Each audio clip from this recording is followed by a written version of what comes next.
Today we're looking at the new Galaxy A16 5G. I'll leave a link down below with current pricing and more information. The one I have here is 6 gigabytes of RAM and then 128 gigabytes of storage. You've also got different RAM and storage options depending on your location as well. You've got two processors, the Exynos 1330 or the MediaTek Dimensity 6300. You've got a 6.7-inch Super AMOLED display with up to 90 Hz refresh rate at 1080 by 2340 resolution, up to 800 nits brightness. Kind of surprising, but Samsung's offering up to 6 years of software updates, so only 1 year less than their flagship phones. Now this color is called light gray. Not sure if this color is available in all regions, but it actually looks really nice. Kind of changes a little bit depending on the lighting. You've got your triple camera setup there on the back. The power and volume buttons on the right hand side, fingerprint scanner right on the power button, just like the A15, speaker and charging port there on the bottom. Unfortunately, it looks like they got rid of the headphone jack, SIM card tray on the left hand side, or micro SD card tray. I gotta say, even though this phone looks pretty large, it still feels pretty lightweight. You can see it next to the A15, just a little bit taller. It looks like it might just be a hair taller than the S24 FE as well. As you can see, the bezels around the edges are a little bit thicker on the bottom. You've also got the teardrop style for the front-facing camera. When setting up, you've got face unlock, fingerprint, PIN, password, and pattern. I'm surprised that more companies don't do the fingerprint scanner on the power button. Actually seems to work really good on here. And then of course you have light or dark mode. You also have motion smoothness on here where you can switch it from 60 Hz up to 90 Hz refresh rate. Looks like it's on 90 by default. Currently it's using about 16% of the 128 gigabytes of storage. I feel like that's pretty typical. Now this is currently on Android 14, One UI 6.1.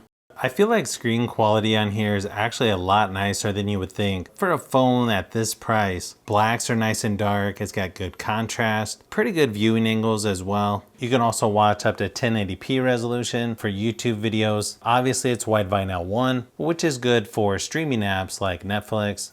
And it's going to be very similar to most other Samsung phones. Left of the home screen, you've got Google Discover or Samsung O. Of course, it's going to have most of your typical Samsung apps, a handful from Google, and a few from Microsoft as well. You've also got a few extras like Spotify and Netflix. I also went ahead and added a few others as well. Up in the notification shade, again, pretty similar to most other Samsung phones. You don't have Samsung DeX on this one though. You've got most of your typical stuff like scan QR code, mobile hotspot, do not disturb, multi-control. This one doesn't seem to have quite as many things as some of the other Samsung phones, but you can obviously edit which shortcuts are shown in there to add other things like extra dim, NFC, battery protection, kids, and Dolby Atmos. Obviously, it's not going to be as good as the more expensive Galaxy phones, but I feel like it has plenty of power to do pretty much everything you would need to. It's a pretty minimal upgrade over the Galaxy A15, but it can play games like PUBG Mobile and Asphalt Legends fairly smooth. In fact, it feels like gameplay on here is much better than you would expect from a phone in this category. Even though this phone is pretty large, it just barely fits in my Razer controller. I think if they make this any larger though, I may have to get a different controller. It also has a 5000 milliamp hour battery with up to 25 watt fast charging. As far as battery life goes, I ran my typical battery drain test at 100% screen brightness and it lasted about 11.5 hours, which is about the same as the Galaxy A15. Obviously, there's a lot of variables with battery life, but that's actually really good compared to other phones I've tested. It should last a couple of days with mixed usage, especially at lower screen brightness. It's definitely quite a bit louder at the bottom than out by the earpiece. Overall, it sounds like it's plenty loud enough for most things. Obviously not the best out there, but sounds pretty decent considering the price of this phone.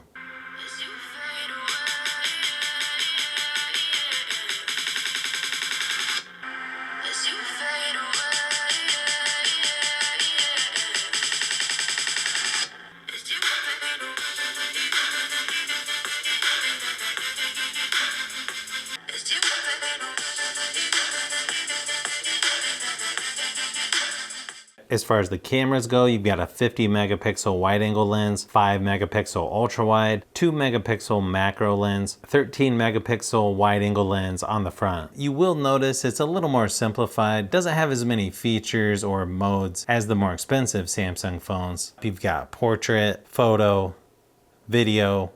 Under more, you've got pro, panorama, food, night, macro, slow motion, and hyperlapse. You're not able to shoot 4K resolution when it comes to video. They just keep it to 1080p resolution, 30 frames per second.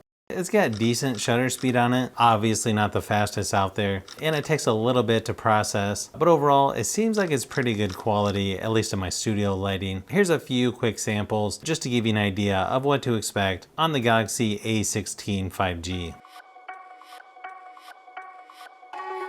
I think as far as photo and video quality goes, this phone does a pretty good job in my opinion. I don't think most people would realize. In fact, I feel like in some cases, most people wouldn't even know that I'm using a budget phone like this if I didn't say so. The build quality on this actually feels a little more premium than you would think as well. Really, the only part of this phone that gives it away that this is an entry-level device is the teardrop style camera on the front. But so far, I'm pretty impressed with what you get for the price, especially if it's true that you get about 6 years software updates. I wouldn't be surprised if this phone is Samsung's most popular phone again. If you like phones, tablets, and other tech, I've got a lot more stuff that I'm working on, so keep an eye out for those upcoming videos.